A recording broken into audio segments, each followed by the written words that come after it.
I'm at Tilly's Bagels. I had a lox bagel on a Chicago with jalapeno cream cheese, extra red onion. First bite.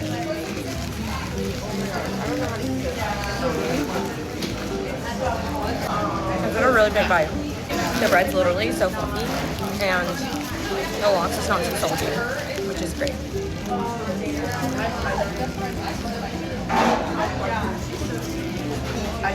That part about it is like literally have stuff all over my teeth now. This is my sister's bagel. She got the chorizo and crispy potato.